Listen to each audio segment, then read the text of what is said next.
Hello everyone, welcome to Engineers Point. सबसे पहले हम डिस्कशन किए थे कि 6 सेमेस्टर में कौन कौन से सब्जेक्ट पढ़ना है। उसके बाद हम डिज़ाइन ऑफ स्टील स्ट्रक्चर के सिलेबस डिस्कशन किए थे कि डिज़ाइन ऑफ स्टील स्ट्रक्चर में क्या क्या पढ़ना है। अब उसमें से हम शुरू करेंगे चैप्टर नंबर 2। अब चैप्टर नंबर 2 क्यों? क्योंकि चैप्टर नंबर 1 जो है वो क्या है कि डिज़ाइन करने में किसकी किसकी ज़रूरत पड़ेगी, उसको कुछ बेसिक चीज़ें कंसेप्ट क्लियर किया है चैप्टर नंबर 1 में। जब देखे होंगे, जब हम आपका इंट्रोडक्शन 2 क्लास लिए थे, उसी में हम बताए थे कि आपको डिज़ाइन ऑफ स्टील स्ट्रक्चर पढ़ने के लिए सबसे पहला ज़रूरी काम है आपको सोम अच्छे से आना चाहिए। तो सोम के जितने जितने टॉपिक की मतलब कि आगे ज़रूरत पड़ेगी, उसी टॉपिक को चैप्टर नंबर 1 में डिस्कशन किया है। अभिकल्पन संरचनाओं के अभिकल्पन के मूल तत्व शायद चैप्टर का नाम है। वो आपके सिलेबस नहीं है और उसमें से आपके सिलेबस के नहीं आते हैं। वो बस इसलिए दिया है कि आगे आप जो डिज़ाइन करेंगे तो इन सारी चीज़ों की ज़रूरत पड़ेगी, तो आप वहाँ से देख सकते हैं। उसमें से मैक्सिमम मतलब ज़्यादातर चीज़ आपको प्रतिबल की ज़रूरत पड़ता है। तो हम प्रतिबल को अच्छे से यहाँ समझा दिए थे इसके पिछले वाले क्लास में, है ना। तो यही होता है कि जो मतलब कि हम लोग पढ़ाते हैं तो हमको ज़्यादा दिन से पढ़ाते हैं तो हमको पता है कैसे कैसे लेकर चलना है। अभिकल्पन करने में जिसकी जिसकी ज़रूरत पड़ेगी उसको चैप्टर में दिया है, लेकिन मैक्सिमम किसकी ज़रूरत पड़ती है? प्रतिबल का ज़रूरत पड़ता है। इसलिए हम प्रतिबल को बस एक लेक्चर लिए हैं। बाकी यंग मापांक, रेखीय विकृति वगैरह वगैरह, प्रतिबल विकृति का हम क्लास लिए हैं। आगे सारी चीज़ें हम डिस्कस कर देंगे। यंग मापांक क्या होता है, यानी जो भी छोटी छोटी चीज़ें बचेंगी हम आगे सिलेबस में पढ़ाते जाएंगे, उसमें उसका डिस्कशन करते जाएंगे, है ना। तो आज हम जब शुरू करेंगे बुक का चैप्टर नंबर 2, लेकिन हमारे लिए होगा चैप्टर नंबर 1, है ना। अब समझिएगा, चैप्टर नंबर 1 में इंट्रोडक्शन ऑफ स्टील या संरचना है, ठीक है, इस्पात संरचनाओं का परिचय। इसमें इस चैप्टर में बस आपके सिलेबस में 2 ही चीज़ है। पहला है आपका प्रॉपर्टीज ऑफ स्टील और दूसरा है टाइप ऑफ स्टील सेक्शन, है ना। तो बस यही 2 सिलेबस में है, तो अभी हम दोनों को ख़त्म कर देंगे। यानी आज आपका चैप्टर पहला शुरू भी होगा और ख़त्म भी हो जाएगा, ठीक है। उससे पहले आपको ये समझना पड़ेगा कि भाई स्टील होता क्या है, स्टील क्या होता है, कैसे बनता है वगैरह वगैरह। ये आपके सिलेबस में नहीं है, ये नहीं आता है। लेकिन हम शुरू कर रहे हैं डिज़ाइन ऑफ स्टील स्ट्रक्चर, तो थोड़ा बेसिक कंसेप्ट क्लियर होना चाहिए कि स्टील क्या होता है, कैसे बनता है ना। तो स्टील कुछ नहीं होता है। स्टील क्या होता है आपका, अब हम पिछले क्लास में बता चुके हैं। जब भी हम स्टील का नाम लेंगे तो स्टील का मतलब आपको क्या समझना है, स्ट्रक्चरल स्टील, है ना। स्टील कई प्रकार के होते हैं, alloy steel, non alloy steel, carbon steel, tool steel, है ना। उसके भी कई टाइप होते हैं, स्टेनलेस स्टील, बहुत टाइप होते हैं। तो वो सब आपके सिलेबस की चीज़ नहीं है, वो सब दूसरे सिलेबस का चीज़ है। बस हम थोड़ा सा इंट्रोडक्शन ले लेंगे कि स्टील होता क्या, स्टील बनते क्या है। उसके बाद हम स्टील स्ट्रक्चर सेक्शन पे चले जाएंगे, है ना। तो स्टील क्या है? स्टील जो होता है वो क्या होता है, लोहे और कार्बन के मिश्र धातु से क्या बनता है, आपका स्टील बनता है, ठीक है। लेकिन कार्बन कितना होना चाहिए? ऐसा तो नहीं है कि ज़्यादा कार्बन डाल देंगे। कार्बन मैक्सिमम होना चाहिए 0.23%। हम कह रहे हैं आपको स्टील कई तरह से मिलता है, तो स्टील में कार्बन की मात्रा भी चेंज होती जाएगी, तो स्टील का वो प्रकार अलग होता जाएगा, स्टील का वो अलग प्रकार होता जाएगा। जैसे कि एक होता है आपका कार्बन स्टील ना, ये बेसिक इंट्रोडक्शन है, आपके एक सिलेबस का चीज़ नहीं है। कार्बन स्टील ना 3 प्रकार का होता है। लो कार्बन स्टील, ठीक है, क्या होगा आपका लो कार्बन स्टील। दूसरा होता है आपका मीडियम कार्बन स्टील, क्या होगा आपका मीडियम कार्बन स्टील। उसके बाद होता है हाई कार्बन स्टील, क्या होता है आपका हाई कार्बन स्टील। अब लो कार्बन स्टील में कार्बन कितना होता है? कार्बन होता है 0.25%, ठीक है। मीडियम में कितना होता है? 0.25 से 0.6%, है ना, 60। इसमें क्या होता है 0.60 से लेके 1.5% होता है। किस में? हाई कार्बन स्टील में। ये सारी चीज़ नहीं है। जो हम स्ट्रक्चरल स्टील पढ़ेंगे, कौन सा स्टील पढ़ेंगे? Structural steel. उसमें कार्बन की मैक्सिमम मात्रा कितना रहेगा आपका? 0.23%। अब कार्बन से क्या होता है? कार्बन क्या होता है, यील्ड स्ट्रेस क्या होता है, अल्टीमेट स्ट्रेस क्या होता है, ये सारी चीज़ें आप जब सोम पढ़ोगे तो इसमें मिला होगा आपको stress strain curve of mild steel, इस तरह करके मिला होगा। इसमें मिला होगा आपका upper yield limit, lower yield limit, elastic limit, limit of proportionality, है ना, necking zone, strain hardening zone, fracture point वगैरह वगैरह मिला होगा, वहाँ आपको समझना पड़ेगा क्या हार्डनिंग क्या होता है, ब्रिटलनेस क्या होता है, डक्टिलिटी क्या होता है, मेलाबिलिटी क्या होता है, समझ रहे हैं। यदि आपको ये सारी चीज़ें नहीं पता है, एक बार कमेंट आप कर दीजिएगा, सारी चीज़ों को हम अच्छे से डिस्कशन कर देंगे कि हार्डनेस क्या होता है, मेलाबिलिटी क्या होता है, प्लास्टिक क्या होता है ना, डक्टिलिटी क्या होता है वगैरह वगैरह, बहुत सारे ऐसा प्रॉपर्टीज होते हैं स्टील के। यदि आपका इसका भी कंसेप्ट क्लियर नहीं होगा, आप कमेंट नीचे डाल दीजिएगा, हम अलग से वीडियो में बना करके इसको कंसेप्ट क्लियर कर देंगे डिटेल में क्या होता है, ठीक है। तो यही सारी चीज़ों को फर्स्ट लेक्चर में दिया है, इसका ज़्यादा आगे यूज नहीं है। ऐसा नहीं है कि आप डक्टिलिटी नहीं जानेंगे तो स्टील में, स्ट्रक्चरल स्टील में कोई आपको दिक्कत होने वाला है, आप हार्डनेस नहीं जानेंगे तो कोई दिक्कत होने वाला, ऐसा कुछ नहीं है। जितना हम बता रहे हैं उतना जानिए, उससे अधिक जान जाएंगे तो नुकसान नहीं करेगा, फायदा नहीं है कुछ, ठीक है। बहुत सारी चीज़ें आपको जानना है। अब समझिएगा, कार्बन जो हम स्ट्रक्चरल स्टील पढ़ेंगे उसमें कार्बन की मात्रा कितना होती है, 0.23%। सबसे पहले क्या करते हैं हम, सबसे पहले क्या करेंगे, है ना, सबसे पहले हम गर्म करेंगे किसको, लोहे को। सबसे पहले हम किसको गर्म करेंगे, नीचे से आग लगा देंगे। सबसे पहले हम किसको गर्म करेंगे, लोहे को। लोहे को गर्म करने के बाद इसी में गर्म अवस्था में ही किसको डाल देंगे हम, कार्बन को, है ना। लोहे को गर्म करेंगे, कार्बन को, एक क्या बन गया, स्टील। अब इसी गर्म अवस्था में क्या करेंगे हम, ढलाई करेंगे, है ना। इसी गर्म अवस्था में हम क्या करेंगे, स्ट्रक्चरल स्टील की ढलाई करेंगे। तो वही आपका टॉपिक आता है टाइप ऑफ, है ना, type of structural steel, structural steel section, समझ रहे हैं, यानी संरचनात्मक खंड के प्रकार, type of structural steel section. यानी क्या करेंगे अब इससे, है ना, गर्म अवस्था में है देखिए कार्बन है, और क्या इसमें आयरन है, इसमें क्या डाले हैं, कार्बन डाले हैं। अब इसको जिस शेप में डालना होगा उसमें डाल देंगे, वही शेप आपको मिल जाएगा। तो कितने शेप में डालते हैं, अब समझिएगा, दो इससे ना ये वाले को हम डाल देंगे एक शेप में, मान लेते हैं इस तरह का शेप है, इसमें डाल देंगे तो इस तरह का शेप मिल जाएगा। तो इसी तरह कितने तरह का हम शेप बनाते हैं, वही आपका टॉपिक आता है पहला, type of structural steel section, है ना, स्ट्रक्चरल स्टील सेक्शन। कितने प्रकार से होते हैं स्ट्रक्चरल स्टील सेक्शन, 7 प्रकार से। कितने प्रकार से होते हैं आपके, 7 प्रकार से। पहला क्या हो जाएगा आपका, रोल्ड स्टील बीम सेक्शन, या बीम कह लीजिए या फिर इसको आई कह लीजिए, रोल्ड स्टील बीम सेक्शन, है ना। और रोल्ड मतलब होता है ढलाई करना। अभी आप देखें पीछे आयरन और कार्बन गर्म अवस्था में था, लिक्विड अवस्था में, जब इसको ढालेंगे किसी सांचे में डालकर, उसे ढालने की प्रक्रिया को क्या कहते हैं, रोल्ड, यानी रोलिंग करना, है ना, रोल्ड करना। तो रोल्ड स्टील बीम या फिर आई सेक्शन, समझ रहे हैं। रोल्ड समझ आ गया क्या है, यानी ढालना, गर्म अवस्था में ही डालना। अब रोल्ड ना 2 प्रकार का होता है, hot rolled steel, cold rolled steel, इसको हम बाद में देखेंगे, है ना। अब समझिएगा, रोल्ड स्टील बीम सेक्शन या रोल्ड स्टील आई सेक्शन। दूसरा क्या होता है आपका, रोल्ड स्टील, कितने प्रकार से बताए थे, 7 प्रकार से।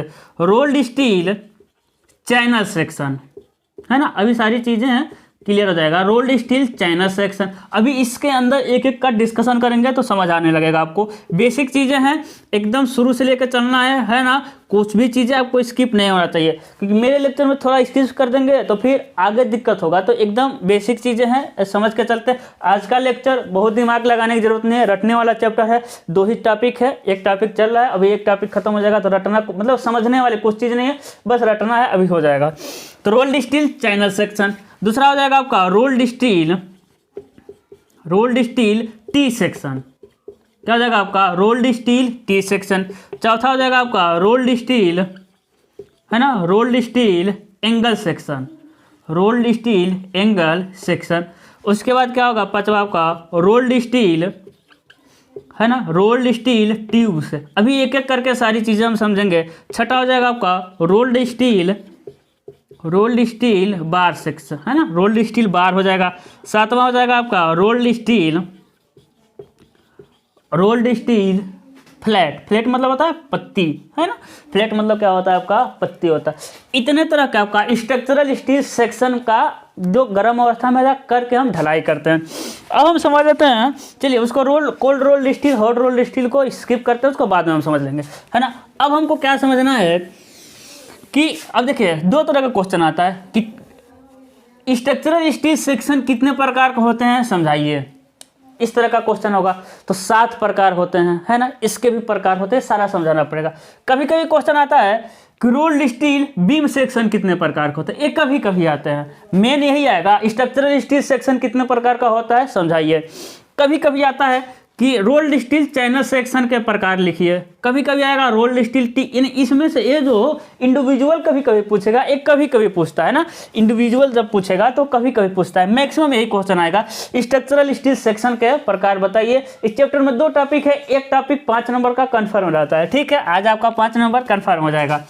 समझते हैं। सबसे पहले हम समझेंगे रोल्ड स्टील बीम सेक्शन क्या होता है आपका। रोल्ड स्टील बीम या फिर इसे कहते हैं हम लोग आई सेक्शन, है ना। रोल्ड स्टील बीम या आई सेक्शन। हम नीचे का मिटाते हैं, ठीक है ना। हाँ समझिएगा। पहला है आपका रोल्ड स्टील आई सेक्शन। अब आई सेक्शन क्या होता है, ये अंग्रेजी के आई अक्षर के, बीम सेक्शन मतलब अंग्रेजी के आई अक्षर के क्या रहता है, समान रहता है। देखिए यही क्या है आपका रोल्ड स्टील आई सेक्शन, है ना। देखिए एक क्या आपका अंग्रेजी के आई अक्षर के समान रहता है। एक क्या हो जाएगा रोल्ड स्टील आई सेक्शन या रोल्ड स्टील बीम सेक्शन। आप याद करिए रेलवे का जो जिसपे होता है ना पटरी, रेलवे का पटरी जिसपे ट्रेन चलता है, आप याद करिए सेम ऐसा ही रहता है ना। मतलब सेम नहीं रहता, मतलब वो आई सेक्शन ही है, वो ऐसा रहता है, ठीक है। जो रेलवे का ट्रेनें चलती हैं वो थोड़ा सा ऐसा रहता है, नीचे वाला चौड़ा रहता है, ऊपर वाला पतला रहता है ना, ऐसा रहता है। लेकिन उसी तरह था ये भी आई सेक्शन का ही प्रकार है, ये भी क्या हो जाएगा आई सेक्शन का प्रकार है। तो आपका है रोल्ड स्टील आई सेक्शन, ऐसा नहीं रहता है, काफ़ी लंबा रहेगा। देखिए ये गया ना, ठीक है। ये काफ़ी क्या रहता है आपका लंबा रहता है। देखिए ये जा रहा है रोल्ड स्टील आई सेक्शन। हम आपको बताते हैं कैसे रहता है, ठीक है। कैसे बताएं, हम घर पे हैं, ज़्यादा मेरे पास कुछ है भी नहीं, ठीक है ना। अब देखिए जैसे ए है ठीक है। ए क्या है निचला वाला सिरा, ठीक है। ये देखिए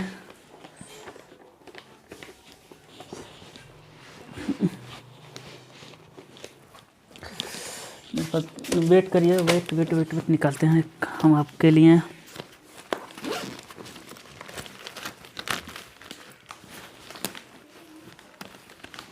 है ना, मेरे पास कुछ मिल नहीं पा रहा है अभी। चलिए देखते हैं, है ना। अब समझिएगा ये क्या हो जाएगा रोल्ड स्टील आई सेक्शन क्या हो जाएगा, ठीक है। यही समझा देते हैं, है ना। ये देखिए आई सेक्शन समझ रहे हैं, तो आपको नज़दीक से दिखा दे रहा है आई सेक्शन, है ना। आई की तरह है, इंग्लिश में आई अक्षर की तरह। अब समझिएगा ये ना, हाँ समझिएगा ये क्या है आपका आई सेक्शन, यही बीम में यूज होता है। यदि ये हॉरिजॉन्टल है तो ये क्या काम करेगा, बीम का काम करेगा, है ना। इसको आई सेक्शन में बोल सकते हैं, इसको एच सेक्शन में। और इसको जब हम वर्टिकली लगाते हैं कॉलम के रूप में, है ना, जब कॉलम के रूप में लगाते हैं जिसे एच सेक्शन बोल सकते हैं ना। देखिए एच की तरह हो जा रहा है ना, एच की तरह हो जा रहा है, तो इसे एच सेक्शन में बोल सकते हैं। जब ये वर्टिकली लगता है तो किसका काम करता है, कॉलम का काम करता है। जब ये आई सेक्शन का है ना, आई सेक्शन का 2 जगह यूज करते हैं। जब हॉरिजॉन्टली रहेगा तो बीम का काम करेगा, है ना, आई की तरह दिख रहा होगा। जब इसको वर्टिकली डालते हैं तो किसका काम करता है, ये आपका बीम का काम करेगा। तो इसे एच सेक्शन भी कह सकते हैं। देखिए एच की तरह है ना दिखाई देता है, तो एच सेक्शन आई सेक्शन या फिर बीम सेक्शन तीनों एक ही का नाम है ना। अब समझ आ गया आपको आई सेक्शन बहुत बड़ा रहता है ना। देखिए इसी तरह है आई सेक्शन, ठीक है। फिगर बनेगा तो आपको बस क्रॉस सेक्शन दिखाई देगा इस तरह का। अब समझिएगा तो आई सेक्शन क्या है आपका, कितने प्रकार का होते हैं आई सेक्शन। अब आई सेक्शन क्या होगा, सबसे पहले इधर देखेंगे आई सेक्शन लिखेंगे। आई सेक्शन इंग्लिश अक्षर के आई की तरह होता है। इसमें 2 फ्लेंज होता है तथा एक वेब होता है। कितने होते हैं देखिए आपको समझ आ जाएगा भाई, ठीक है। इसमें क्या होगा देखिए यहाँ पर ना थोड़ा सा ना कर्व दिया रहता है, क्योंकि स्ट्रेस क्या होता है डायरेक्ट न लगे, इसलिए स्ट्रेस कंसंट्रेशन को बताने के लिए स्ट्रेस डायरेक्ट न काम करे, इसलिए यहाँ पे कोने पे क्या रहता है कर्व दिया रहता है। आप फिगर देख के अच्छे से बना लीजिएगा। आई इंग्लिश अक्षर के आई की तरह होता है। इसमें 2 फ्लेंज होते हैं। देखिए ए हो जाएगा आपका एक फ्लेंज और दूसरा हो जाएगा ए फ्लेंज, है ना। इसमें 2 फ्लेंज होता है और एक वेब होता है ना। और फ्लेंज और वेब बताइए सो में पढ़े थे कि नहीं पढ़े थे। आई सेक्शन का निकालना, टी सेक्शन का निकालना, आई एक्स मूवमेंट ऑफ इनर्शिया आप लोग निकालते थे, है ना।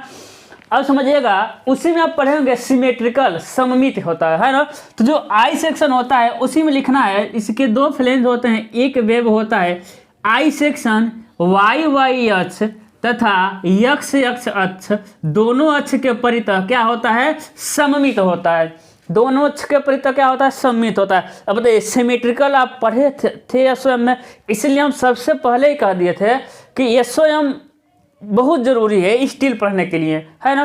तो क्या है आपका, दोनों अक्षों पे क्या होता है, सममित होता है। सममित का सिंपल सा अर्थ समझिएगा, मतलब कि जब इसको इसके परितः मोड़ेंगे तो ओवरलैप कर जाएगा, है ना। क्या कर जाएगा आपका, ओवरलैप कर जाएगा, तो उसे हम कहते हैं सममित। तो समझिएगा, जैसे क्या लें, अब समझिएगा मेरा ऐसा है ना, ऐसा है, क्या हुआ देखिए, एक कह देंगे हम सममित है, देखिए मोड़े तो क्या हो गया, एक पे ही आ गया, दोनों एक दूसरे के ऊपर जब ओवरलैप कर जाता है कहेंगे सममित है। अब देखिएगा मान लीजिए इस तरह रहता है, छोटा रहता तो ओवरलैप नहीं कर पाता, ओवरलैप नहीं कर पाता इस पूरे हाथ को, एक बड़ा है एक छोटा है, ओवरलैप नहीं कर पाएगा तो कहेंगे सममित नहीं है। अभी आगे आप पढ़ेंगे और सेक्शन तो समझ आ जाएगा। अभी आई को देखिए, आई को जब इसकी ना परितः इस तरह इसे मोड़ेंगे तो इस पर क्या कर लेगा, एकदम कवर कर लेगा, थोड़ा कोई भी बड़ा छोटा नहीं है, देखने में लग रहा होगा, लेकिन आई सेक्शन एकदम बराबर रहता है नीचे वाला। और जब एक्स एक्स के परितः भी मोड़ेंगे तो ये वाला पूरा इस पर कवर कर लेगा। इसलिए आई सेक्शन एक्स एक्स और वाई वाई दोनों अक्ष के परितः क्या होता है, सममित होता है। इसे कहते हैं कैपिटल बी, यानी विड्थ ऑफ फ्लेंज, फ्लेंज की चौड़ाई। इसे कहते हैं कैपिटल डी, यानी फ्लेंज के बाहर से लेकर बाहर तक, कैपिटल डी यानी total depth of I section. क्या कहेंगे, total depth of I section या total depth of beam. Depth बहुत इंपॉर्टेंट है आपके लिए जानना, और समझिएगा इसकी मोटाई को कहते हैं thickness of wave T W. क्या कहेंगे, thickness of wave T W. और इसे क्या कहते हैं हम लोग, इसे कहते हैं थिकनेस ऑफ फ्लेंज यानी टी एफ। क्या कहते हैं, थिकनेस ऑफ फ्लेंज यानी टी एफ। इतना जानना है। ये सारी चीज़ें बहुत, ऐसा नहीं है कि सब मतलब कि ऐसा नहीं है आपको याद नहीं होना चाहिए, ये सारी चीज़ें आपके माइंड में स्ट्राइक करनी चाहिए तुरंत। Width of flange, capital D कहाँ से कहाँ होता है, फ्लेंज के बाहर से बाहर होता है, टी एफ क्या होता है, टी डब्ल्यू। बाद में जब हम सेक्शन का डिजाइन करेंगे तो इसे यही तो डिजाइन करेंगे, हर जगह T F T W B D, T F T W B D हर जगह आएगा, तो सारी माइंड में स्ट्राइक करना चाहिए। आई एक्स एक्स क्या है, आई वाई वाई क्या है ना। अब वाई वाई के अक्ष परितः आघूर्ण निकले, मतलब मूवमेंट ऑफ इनर्शिया निकलेगा तो कहेंगे आई वाई वाई। एक्स एक्स के परितः मूवमेंट ऑफ इनर्शिया निकलेगा कहेंगे आई एक्स एक्स, है ना। ये सारी चीजें धीरे धीरे हम सीख जाएंगे। अब ये आई सेक्शन कितने प्रकार के होते हैं, है ना। आई सेक्शन मिलेंगे आपके 5 प्रकार के। पहला मिलेगा आपका Indian standard, INDIAN, Indian standard, है ना। जूनियर बीम, जूनियर बीम समझ रहा है, Indian standard junior beam section. पहला हो गया आपका Indian standard junior beam section, है ना। दूसरा क्या हो जाएगा आपका Indian standard light beam section, junior Indian standard light beam section. हम अपना जो जैसे याद कर लिए हैं वैसे लिख दे, junior light, medium, medium, wide, wide, heavy, heavy, है ना। अगला तीसरा क्या होगा आपका Indian standard heavy beam section. अगला क्या होगा चौथा Indian standard wide beam section, समझ रहे हैं। चौथा पांचवा क्या हो जाएगा आपका Indian standard heavy beam section. अब इसमें क्या अंतर है समझिएगा, junior, light, medium, wide, heavy. जैसे जैसे आप इधर बढ़ते जाएंगे इसकी गहराई भी बढ़ती जाएगी, चौड़ाई भी बढ़ती जाएगी, टीएफ भी बढ़ता जाएगा, टीडब्ल्यू भी बढ़ता जाएगा। ये कोई ज़रूरी नहीं है, मतलब बढ़ता जाता ही है, लेकिन ऐसा नहीं कि सारी चीज़ें बढ़ेंगी, लेकिन जितना नीचे जाएंगे इससे ये हैवी होता जाता है, समझ रहे हैं। जूनियर से ज़्यादा हैवी रहेगा, मतलब ज़्यादा लोड लेगा, लाइट इससे ज़्यादा लोड लेगा, मीडियम इससे ज़्यादा लोड लेगा, वाइड इससे ज़्यादा लोड लेगा, हैवी, समझ रहे हैं। Junior, light, medium, wide, heavy, ये कितने प्रकार के होते हैं, 5 प्रकार के होते हैं आपके बीम सेक्शन। बस इतना ही लिखना है ना। अगला क्या होता है आपका, अगला क्या होता है और समझिएगा, अगला क्या हो जाएगा आपका, है ना। दूसरा हमको पढ़ना है, दूसरा चैनल सेक्शन। दूसरा हो जाएगा आपका चैनल सेक्शन, हो जाएगा आपका rolled steel, rolled steel channel section, channel section. अब चैनल सेक्शन कैसे होगा आपका, चैनल सेक्शन अंग्रेजी के सी अक्षर की तरह होता है। चैनल सेक्शन अंग्रेजी के सी अक्षर की तरह होता है। देखिए यही आपका हो जाएगा चैनल। इसमें क्या होते हैं आपके, इसमें 2 फ्लेंज और 1 वेव होते हैं, है ना। देखिए 2 फ्लेंज 1 वेव, है ना। हम बताए थे हमेशा थोड़ा सा इस तरह दिया था कर्व, क्योंकि स्ट्रेस डायरेक्ट न लगे तो हमेशा थोड़ा सा कर्व रहता है। ठीक है, एक क्या है अंग्रेजी के सी अक्षर की तरफ है इंडियन स्टैंडर्ड चैनल सेक्शन। इसमें भी दो वेव, दो फ्लेंज है ना। इसमें भी कितने फ्लेंज मिलेंगे आपको? 2 फ्लेंज मिलेंगे। पिछले वाले में भी 2 फ्लेंज मिला था। ठीक है, और एक वेव मिलेगा पिछले वाला में भी। पिछले वाला में क्या था? यक्ष यक्ष पे सममित था। ए भी यक्ष यक्ष से सममित होता है, लेकिन ए वाई अक्ष पे सममित नहीं होता है। ठीक है, बस यही अंतर है चैनल सेक्शन में। चैनल सेक्शन यक्ष यक्ष पे तो सममित होता है, लेकिन वाई अक्ष पे सममित नहीं होता। अब खुद देखिए, यक्ष यक्ष के परितः इसको जब मोड़ेंगे तो एकदम सेम कवर कर लेगा, लेकिन वाई अक्ष के परितः मोड़ेंगे तो कवर नहीं कर पाएगा, है ना। अब देखिए ये कितने प्रकार के होते हैं, हम इसको शॉर्टकट लिखेंगे। इंडियन स्टैंडर्ड जूनियर, है ना, एक हम बड़ा लिख रहे हैं, जूनियर टी सेक्शन, है ना। उसका बाद हो जाएगा आपका, दूसरा हो जाएगा Indian standard light T section, है ना। उसका बाद हो जाएगा आपका, थर्ड हो जाएगा आपका Indian standard medium T section. उसके बाद हो जाएगा आपका इंडियन स्टैंडर्ड स्पेशल, है ना, स्पेशल टी सेक्शन। समझ रहे हैं? सॉरी चैनल सेक्शन है जी। क्या हो जाएगा आपका? Channel section. ठीक है, Indian standard channel section, Indian standard junior channel section, light channel section, medium channel section, special channel section. अब समझिएगा, इसे कहते हैं यहाँ से यहाँ तक है विड्थ ऑफ फ्लेंज। यहाँ से यहाँ तक क्या है आपका? Width of flange. और यहाँ से यहाँ क्या है आपका? कैपिटल डी, यानी total depth of channel section, है ना। इसे क्या कहते हैं? Thickness of wave. इसे क्या कहते हैं? इतना दूर को कहेंगे आपको थिकनेस ऑफ फ्लेंज। नीचे भी हो जाएगा और ऊपर भी हो जाएगा। ठीक है, अगला हम देखेंगे, अगला हम क्या देखेंगे? Rolled steel. क्या देखेंगे? Rolled steel T section. क्या देखेंगे? Rolled steel T section. ये क्या होगा? अंग्रेजी अक्षर के टी के समान। ये कितने प्रकार के होते हैं? ये भी 5 प्रकार के होते हैं, है ना। देखते हैं, Indian standard light T section, है ना। दूसरा होगा आपका Indian standard normal T section. ठीक है, उसके बाद तीसरा क्या होगा आपका? Indian standard junior T section. ठीक है, दो और हो जाएगा, समझिएगा। हो जाएगा आपका Indian standard wide flange T section. Indian standard wide flange T section. एक और आ जाएगा इसी में, पांचवा क्या हो जाएगा आपका? पांचवा हो जाएगा Indian standard long leg T section. दिखाई दे रहा है? हाँ, Indian standard long leg T section. अब समझिएगा, इन सब का ना शॉर्टकट होता है। जैसे कि इंडियन स्टैंडर्ड जूनियर सेक्शन, तो लिखेंगे Indian standard junior beam ISJB। इसका लिखेंगे ISLB। ठीक है, इसको मिटाते हैं, अभी टी को समझा देंगे। ISLB। इसको क्या लिखेंगे? ISMB। ठीक है, इसको क्या लिखेंगे? ISWB, Indian standard wide beam, है ना। इसको लिखेंगे ISHB, Indian standard heavy beam. Channel को इसी तरह लिखेंगे, क्या समझिएगा? Indian standard channel section ISCS, Indian standard light section, है ना। Indian standard medium section. ठीक है, जूनियर सेक्शन जी ISJC, ISLC, MC, है ना। उसके बाद ISSC। उस तरह इसका क्या हो जाएगा? IS लाइट, है ना, तो LT, ISLT, है ना। ये हो जाएगा आपका इंडियन स्टैंडर्ड नॉर्मल, यानी NT, normal T bar T section. उसके बाद IS जूनियर JT। ठीक है, उसके बाद IS, देखिएगा इन दोनों को आपको ध्यान रखना पड़ेगा, लास्ट वाला दोनों।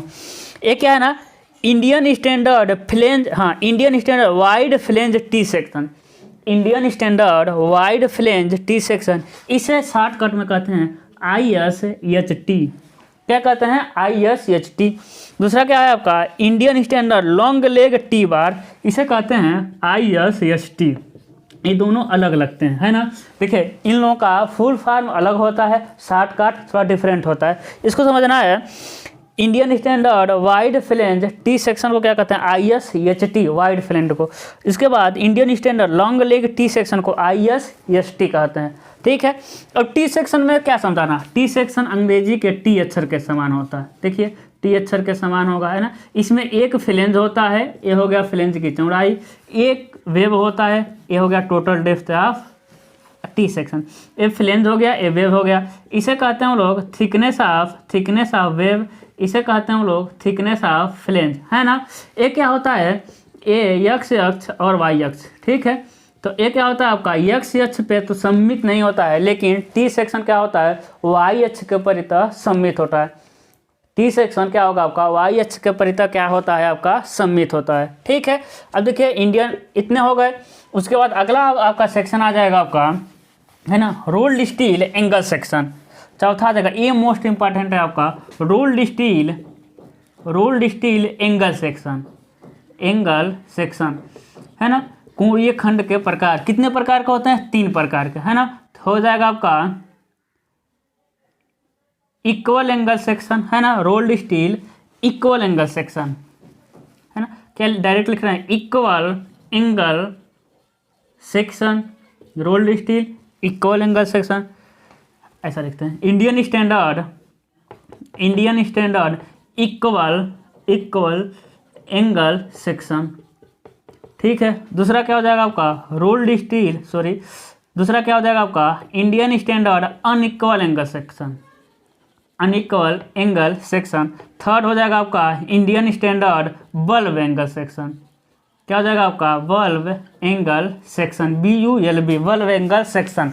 अब इन तीनों को समझ लेते हैं। एंगल मतलब क्या है, देखिए एंगल मतलब ऐसा है, यही एक क्या है आपका एंगल है, ठीक है। अब देखिए यदि इसकी लंबाई L1 और इसकी लंबाई L2 दोनों का मान क्या है, बराबर है, तो इसे कहेंगे रोल्ड स्टील इक्वल एंगल, है ना। यदि दोनों का मान बराबर नहीं है, देखिए जैसे ए हो गया, है ना, इसका L1 क्या है, छोटा है, L2 क्या है आपका बड़ा है ना। L2 क्या हो जाएगा आपका बड़ा हो जाएगा, तो बराबर नहीं है, इसे कहते हैं अनइक्वल एंगल, इसे क्या कहते हैं, अनइक्वल एंगल। और एक होता है आपका इस तरह का सेक्शन, एंगल तो रहेगा थोड़ा सा, ठीक है ना। देखिए एंगल तो रहेगा लेकिन थोड़ा सा इसमें इस तरह उठ जाता है ना, इस तरह उठ जाएगा, तो उसे कहते हैं बल्ब सेक्शन। ये हो जाएगा आपका इंडियन स्टैंडर्ड बल्ब सेक्शन। यही 3 प्रकार के होते हैं, रोल्ड स्टील इक्वल एंगल। आपका ज़्यादा इंपॉर्टेंट इसको है, एंगल को पढ़ना है हमको, ठीक है। वैसे सारा पढ़ना है लेकिन ज़्यादा हमको इन दोनों एंगल को पढ़ना होता है और बीम को पढ़ना होता है ना। क्योंकि बीम का यूज़ हम कॉलम में भी करेंगे, और मतलब कि इसका आई सेक्शन का यूज़ और एंगल सेक्शन का यूज़ ज़्यादा होता है। वैसे उसके बाद किसका यूज़ करते हैं, टी सेक्शन का, चैनल वगैरह का यूज़ हम बहुत कम करते हैं ना, वो हार्ड वाले क्वेश्चन में हम उसका यूज़ करेंगे। 4 प्रकार का हो गया। अब जो 3 प्रकार बचते हैं वो सिंपल हैं, रोल्ड स्टील ट्यूब सेक्शन, बार सेक्शन और फ्लैट, ठीक है। तो रोल्ड स्टील ट्यूब सेक्शन को देख लेते हैं, ये सारी चीज़ों को लिखना पड़ेगा। हाँ एक चीज़ और समझिएगा, जो एंगल होता है ना, एंगल जो होता है वो इसमें एक फ्लेंज होते हैं, एक वेव होते हैं, है ना। हॉरिजॉन्टल वाले जो होते हैं फ्लेंज होते हैं, वर्टिकल वाले होते हैं क्या होते हैं आपके, वेव होते हैं। टी में भी था, लेकिन टी क्या था, वाई अक्ष के परितः सममित था। लेकिन एंगल जो होता है न ही एक्स अक्ष के परितः सममित होता है, ये तो वाई वाला है, न ही वाई अक्ष के परितः सममित होता है, न ही एक्स अक्ष के परितः होता है, कौन सा एंगल, ठीक है। ऐसे समझिएगा। अगला क्या होगा आपका, रोल्ड स्टील। 5वां क्या होगा आपका, रोल्ड स्टील ट्यूब सेक्शन। और ट्यूब मतलब क्या हो गया, देखिए ट्यूब मतलब देखे होंगे आपका एक ऐसा रहेगा, बीच में क्या रहता है आपका खोखला रहता है ना। रेलवे स्टेशन पे जो हाल्ट वगैरह रहते हैं, जो हाल्ट छोटे रेलवे स्टेशन पे जो हाल्ट रहते हैं, तो क्या हो जाएगा आपका रोल्ड स्टील ट्यूब सेक्शन। जो रेलवे स्टेशन का हाल्ट वाले देखे होंगे, जैसे समझिएगा ये मार्कर है ना, ये क्या है, देखिए एक ट्यूब ही तो है। यदि मार्कर को खोल दें, खुल जाओ, हाँ देखिए मार्कर है ना, देखिए ये मार्कर क्या है, अंदर खाली है, मतलब अंदर मान लीजिए कुछ नहीं रहेगा। देखिए ये क्या रहेगा, अंदर खाली है, एक बाहर है, तो है ना, अंदर खाली है, क्या है, ट्यूब है। तो यही आपका स्टील का बनेगा, तो क्या कहेंगे, ट्यूब सेक्शन। एक गोलाकार भी हो सकता है, आयताकार भी हो सकता है, किसी भी आकार का होता है, लेकिन मैक्सिमम हम सर्कुलर ही यूज करते हैं, है ना। तो ये हो जाएगा आपका रोल्ड स्टील ट्यूब सेक्शन। अगला आ जाएगा मेरा रोल्ड स्टील बार। क्या आ जाएगा आपका, बार। बार मतलब छड़। छड़ पहले देखते होंगे आप स्क्वायर में आता होगा, है ना। अब छड़ कैसा आ रहा है आपका, सर्कुलर आ रहा है। तो एक क्या होगा, रोल्ड स्टील बार, दो प्रकार के, रोल्ड स्टील स्क्वायर बार और रोल्ड स्टील राउंडेड बार, है ना। और सातवां क्या होता है आपका, रोल्ड स्टील फ्लैट। फ्लैट मतलब क्या हो गया, पत्ती, चपटी पत्ती, कोई भी चीज़ है ना, जैसे कि स्टील का रहेगा, आप रेलवे स्टेशन पे देखे होंगे चपटी पत्ती जोड़ के खंड बनाए रहते हैं, है ना, रेलवे स्टेशन वगैरह पे। तो चपटी पत्ती है, तो रोल्ड स्टील किसका यूज़ होता है, फ्लैट का यूज़ होता है ना। तो रोल्ड स्टील फ्लैट कैसा होगा, चपटी पत्ती, इसका तो कोई प्रकार ही नहीं होगा। तो ये तीन मतलब कि छोटे छोटे थे और चार बड़े बड़े थे, है ना। उन चारों का यूज मैक्सिमम है। इसमें से आप चपटी पत्ती का एक जगह यूज़ करते हैं, बाकी इन दोनों का यूज नहीं करते हम डिजाइन ऑफ स्टील स्ट्रक्चर के अपने सिलेबस में, है ना। तो पहला टॉपिक आपका खत्म हुआ। कौन सा था आपका, type of structural steel section.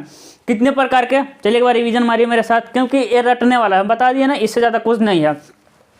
Type of structural steel section कितने प्रकार के, 7 प्रकार के। कौन सा, rolled steel beam section, rolled steel channel section, rolled steel T section, rolled steel angle section, है ना। 4 हो गया, 4 को एक साथ याद रखना है और 3 को एक साथ याद रखना है, ट्यूब, बार और फ्लैट, समझ रहे हैं। देखिए beam channel T angle, beam channel T angle, 4 एक साथ याद रखिए, 3 एक साथ रखिए, ट्यूब, फ्लैट और बार को। अब हम आएंगे channel section, beam section, T section कितने प्रकार के होते हैं, है ना। सोचिए बीम सेक्शन कितने प्रकार के होते हैं, 5 प्रकार के।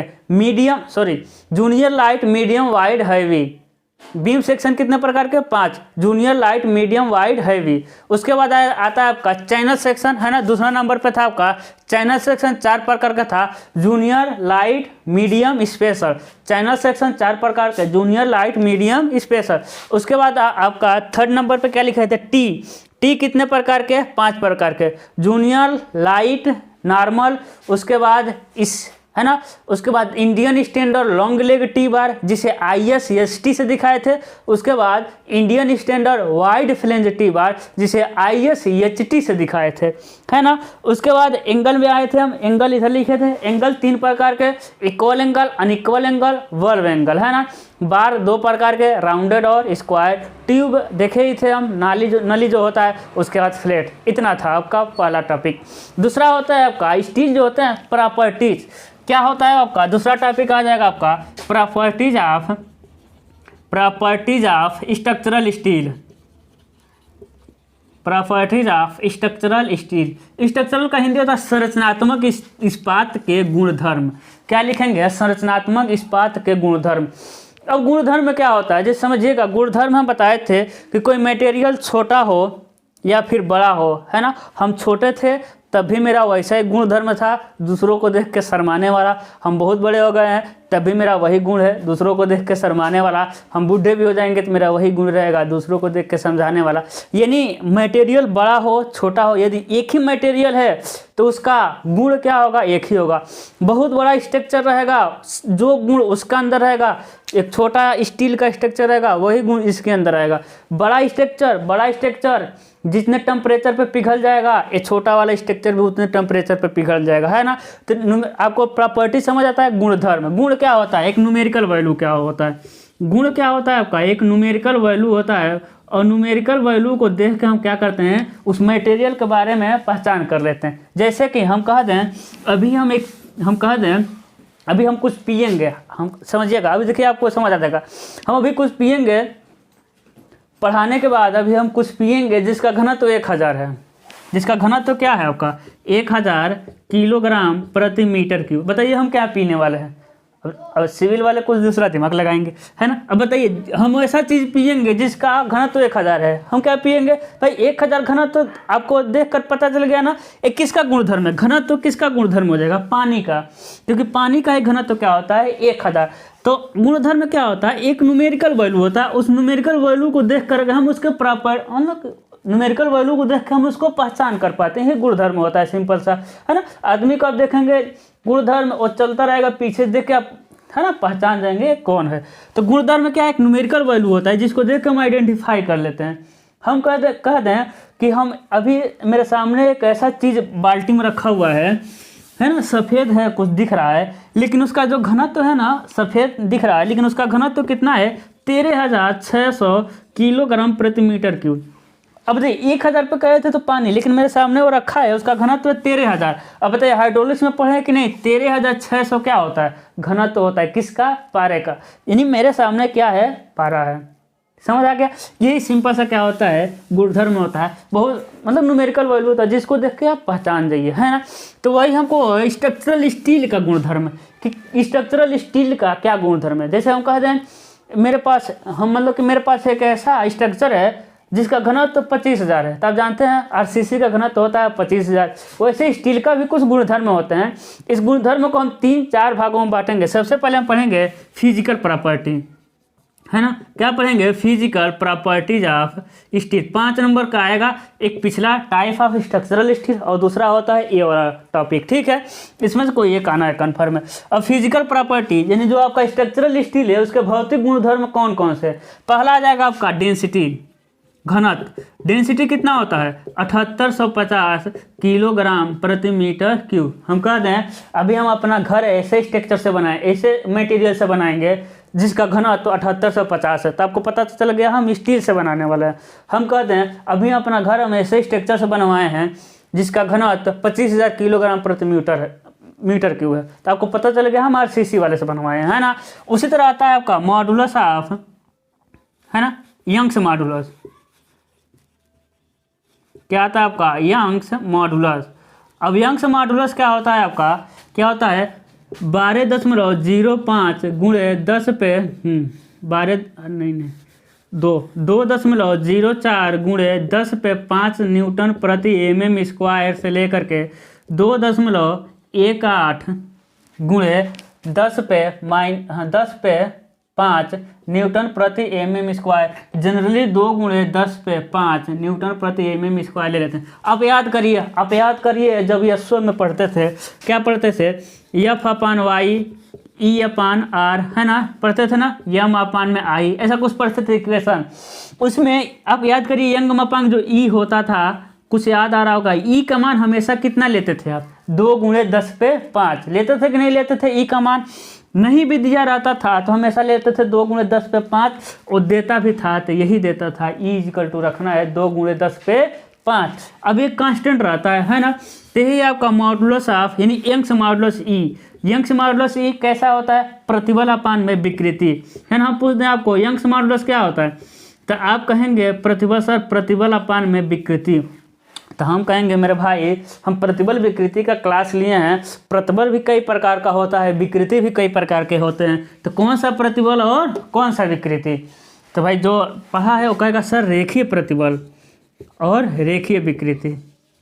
समझ रहे हैं? कौन सा प्रतिबल? रेखीय प्रतिबल और रेखीय विकृति। रेखीय प्रतिबल मतलब एक्सियल वाला प्रतिबल, विकृति रेखीय विकृति मतलब कि लॉन्गिट्यूडनल विकृति, है ना, लॉन्गिट्यूडनल स्ट्रेन, उसे लीनियर स्ट्रेन भी कहते हैं। समझ रहे हैं? तो ये होता है आपका यंग मापांक।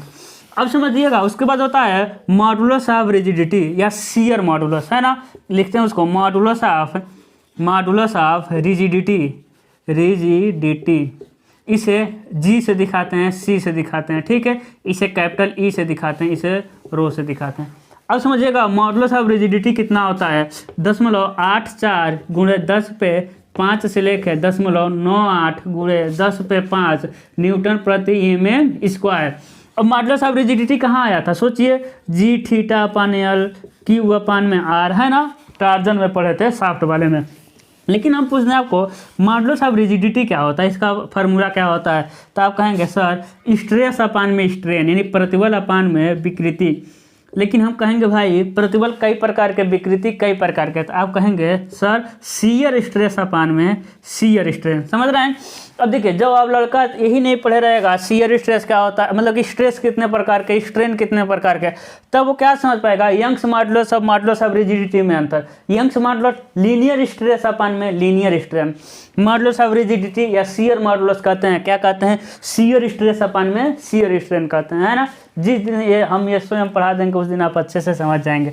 अब समझिएगा उसके बाद आता है रेखीय प्रसार गुणांक, इसका इंग्लिश हमको नहीं पता है, शायद रेखीय प्रसार गुणांक आपके बुक में देखेंगे तो दिया होगा 12 गुणे 10 पे 6, लेकिन होता है 12 गुणे 10 पे -6 प्रति डिग्री सेल्सियस। हम पब्लिकेशन वाले को फ़ोन करके हम बता भी चुके हैं भाई, उसको एडिट कर लो, लेकिन नहीं किए हैं सब, है ना।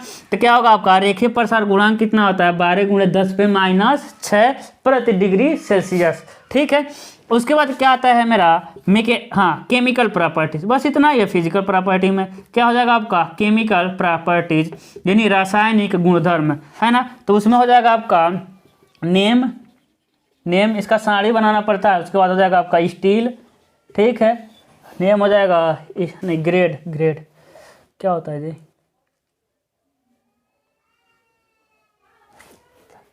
देखिएगा, हाँ चलिए ग्रेड ही लिख, ग्रेड स्टील। उसके बाद होता है कार्बन, उसके बाद होता है मैग्नीज, उसके बाद होता है फास्फोरस, सल्फर और सिलिकॉन, ठीक है।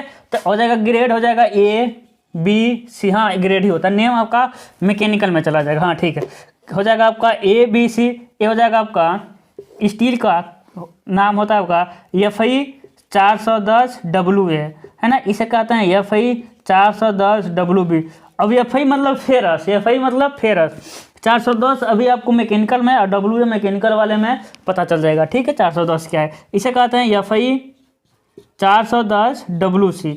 इसमें होता है 0.23%, ये सारा परसेंटेज में है, ठीक है। उसके बाद हो जाएगा ये हो जाएगा 0.22, ये हो जाएगा 20, यानी 23, 22, 20 आगे पॉइंट लगा देना, दिखाई दे रहा है, हाँ।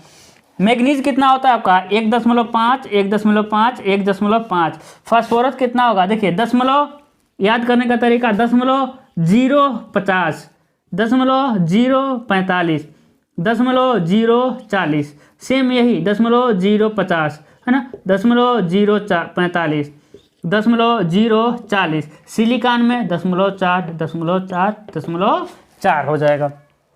उसके बाद हम आते हैं, है ना, उसके बाद आएंगे कहाँ, मैकेनिकल प्रॉपर्टीज पे। मैकेनिकल नीचे लिख देते हैं, मैकेनिकल प्रॉपर्टीज, है ना। फिजिकल हो गया, केमिकल हो गया, है ना। अब देखिए इसमें बता रहे थे ना, इसमें ज़्यादा इस चैप्टर में कॉन्सेप्ट ही नहीं है। क्या कॉन्सेप्ट है देखिए हो रहा है, ये सारी चीज़ें रटने वाली ही तो है, ठीक है। अब समझिएगा इसमें आ जाएगा आपका कहीं, हाँ इसमें आएगा आपका आ जाएगा ग्रेड, आ जाएगा ABC, है ना। उसके बाद इसमें आता है आपका नेम क्या आ जाएगा आपका वही वाला 410 Fe 410 WA, Fe 410 WB, यहाँ जाएगा आपका Fe 410 WC। इसके बाद समझिएगा आएगा आपका टेंसाइल स्ट्रेंथ, क्या आएगा आपका टेंसाइल, है ना, टेंसाइल यानी तनन सामर्थ्य, टेंसाइल स्ट्रेंथ क्या हो जाएगा आपका न्यूटन प्रति mm² में मिनिमम टेंसाइल स्ट्रेंथ। ब्रैकेट में क्या लिख दिए हैं, मिनिमम टेंसाइल स्ट्रेंथ कितना है, देखिए 410, 410, समझ गए। उसके बाद समझिएगा, उसके बाद होता है परसेंटेज इलोंगेशन, क्या होगा आपका परसेंटेज इलोंगेशन, ये भी क्या है मिनिमम। परसेंटेज इलोंगेशन भी क्या हो जाएगा आपका मिनिमम है, ठीक है। कितना हो जाएगा 23%, 23%, है ना। यानी उसको खींचने पर कितना परसेंट खींचेगा 23% वो इलोंगेट होगा। डक्टिलिटी यदि आप जानते होंगे जब 5% से कम डक्टिलिटी करता है टूट जाता है तो उसे ब्रिटल कहते हैं, ठीक है। उसके बाद दिखाई दे देगा इधर। उसके बाद क्या होता है आपका समझिएगा, उसके बाद होगा यील्ड स्ट्रेंथ, है ना। क्या हो जाएगा आपका यील्ड स्ट्रेंथ, ये भी क्या हो जाएगा आपका मिनिमम। यील्ड स्ट्रेंथ भी क्या हो जाएगा आपका मिनिमम हो जाएगा, ठीक है। इसमें समझिएगा 20 mm डाया तक, उसके बाद 20 mm से लेकर के 40 mm डाया तक, ठीक है। 20 mm डाया तक, 20 mm से 40 mm डाया तक। उसके बाद क्या हो जाएगा 40 mm से अधिक डाया तक, ठीक है। 20 mm डाया तक, 20 से 40 mm, 40 mm से अधिक डाया तक। 20 mm डाया तक के लिए कितना आ जाएगा 250, 250, 250। 20 से 40 mm तक 240, 240, 240। और 40 mm से अधिक कितना हो जाएगा 203, 230, 230, 230। ये सारा न्यूटन प्रति mm स्क्वायर में है। दिखाई दे रहा है कि नहीं? दे तो दे रहा है, ठीक है। समझ रहे हैं? ये क्या है आपका 240 न्यूटन प्रति। यही था आपका क्या फिजिकल प्रॉपर्टीज ऑफ स्टील। एक टॉपिक और है ना, अगला होता है आपका, है ना, चौथा हो जाएगा आपका परमिसिबल स्ट्रेस। क्या हो जाएगा आपका परमिसिबल स्ट्रेस, ठीक है। तो परमिसिबल स्ट्रेस याद हो जाएगा। पहले इन सबका रिवीजन कर लेते हैं, ठीक है। सबका रिवीजन करेंगे तो प्रॉपर्टीज हमको पढ़ना है। प्रॉपर्टीज ऑफ स्टील में सबसे पहले पढ़ेंगे physical properties of steel. Density कितना होता है 7850 किलोग्राम प्रति मीटर क्यूब। यंग्स मॉडुलस कितना होता है 2.04 से लेकर के 2.18 गुणे 10 पे 5। मॉडुलस ऑफ रिजिडिटी कितना होता है 0.84 गुणे 10 पे 5 से 0.98 गुणे 10 पे 5 न्यूटन प्रति mm स्क्वायर। रेखीय प्रसार गुणांक कितना होता है 12 गुणे 10 पे -6 प्रति डिग्री सेल्सियस। आपके बुक में 12 गुणे 10 पे 6 दिया होगा, -6 कर लीजिएगा। उसके बाद आता है केमिकल प्रॉपर्टीज। तो केमिकल प्रॉपर्टीज में ग्रेड ABC स्टील का Fe 410 WA, Fe 410 WB, Fe 410 WC। Carbon का मात्रा 23, 22, 20 ABC हम बोल रहे हैं 23, 22, 20 .23, .22, .20। मैग्नीज का मात्रा 1.5, 1.5, 1.5। उसके बाद फास्फोरस 0.050, 0.040, 45, 0.040। सल्फर भी ऐसा है 0.050, 0.045, 0.040। उसके बाद आ जाएगा सिलिका कितना है 0.4, 0.4, 0.4। उसके बाद आ जाएगा किस में मैकेनिकल प्रॉपर्टीज में। सबसे पहले नेम आता है आपका कितना आ जाएगा, सबसे पहले ग्रेड आ जाएगा ABC। उसके बाद नेम आ जाएगा Fe 410 WA, Fe 410 WB, Fe 410 WC। उसके बाद टेंसाइल स्ट्रेंथ आ जाएगा, मिनिमम टेंसाइल स्ट्रेंथ न्यूटन प्रति mm स्क्वायर में 410, 420, 410, 410, 410। उसके बाद क्या आ जाएगा परसेंटेज, मिनिमम परसेंटेज इलोंगेशन आ जाएगा कितना 23%, 23%, 23%। उसके बाद आ जाएगा यील्ड स्ट्रेंथ, पराभव प्रतिबल, है ना। तो पराभव प्रतिबल वगैरह आप यस में पढ़े होंगे। पराभव प्रतिबल कितना होगा आपका, यदि डाया कितना है 20 mm तक तो 250, 250, 250। 20 से 40 है तो 240, 240, 240 न्यूटन प्रति mm स्क्वायर। उसके बाद 40 से अधिक है 230, 230 और 230। हम पढ़ेंगे अब परमिसिबल स्ट्रेस, क्योंकि परमिसिबल में हम बताए थे कि भाई उस पर आप देखेंगे टेंशन मेंबर पे टेंसाइल लगाएंगे, कंप्रेशन मेंबर को कंप्रेस करेंगे, बेंडिंग को मोड़ेंगे, तो कितना मैक्सिमम परमिसिबल स्ट्रेस उसमें से हम निकाल सकते हैं ना, कितना उसको मोड़ सकते हैं। तो होता है आपका परमिसिबल, है ना, परमिसिबल को PER लिख दे रहे हैं। परमिसिबल एक्सियल टेंसाइल या फिर टेंसाइल